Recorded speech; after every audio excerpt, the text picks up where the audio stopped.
The first time I heard your name was actually from John Ruhlin. Great man, but he wrote the book Giftology, which is a really Mhm. amazing book. He had shared a story about you at EMP. He would come every year, spend time with us. He had told a really great story about you from my perspective. I'll tell the story. So, and I hope I don't cry when I tell this one. The pastor at his service told the story. So this was at the 20th anniversary of EO in Las Vegas. John saw me at a speaking event, came up and talked to me afterwards, and he said, "Hey, I heard you're actually speaking to our chapter in a few months. Would you like to get together for dinner maybe when you come to Cleveland?" And I said, "Sure." On the way to Cleveland, I sent John a text message and I said, "Hey, my flight's delayed. I'm a little worried that I'm not going to get there in time for dinner." And I said, "I'm also kind of a little bit bummed because I was going to go to Brooks Brothers to buy some clothing. At that time, my favorite store." John goes, "All good." 20 minutes later, he sends me a text message and he said, "What's your shirt size?" And I'm like, "It's extra large." He goes, "No, no, your dress shirt size." I'm like, "Wow, I really don't want a dress shirt with your logo."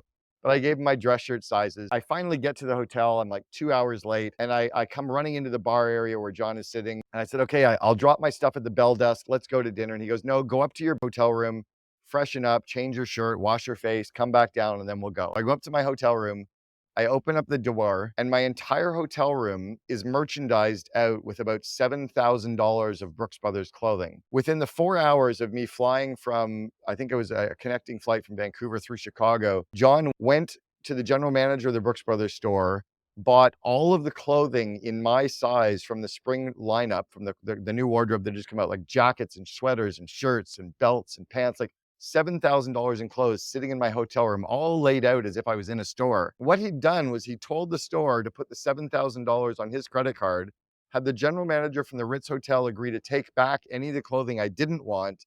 Any of the clothing I kept, they would charge to my credit card. So John effectively went shopping with me with my credit card. Cost him no money except a little bit of time, but he owns me. And I then introduced him to the EMP program. I introduced John to the Gathering of Titans. I introduced John onto multiple stages. I bought tens of thousands of dollars worth of product from him.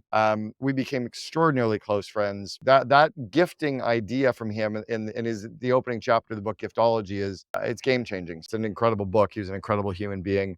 Funny story: 5 days before he died, we were on a 45-minute video call, just he and I. For 17 years, I've tried to get him to swear once. He never swore. He's said it, and he's told me multiple times, usually with his big laugh. He's like, "I have never cussed." And 5 days before he died, it was up to $1,000. I was going to pay him $1,000 to give me one F bomb over video, and he wouldn't do it. He never, to his day that he died, never uttered a swear word, which kind of just speaks to the character of the human being.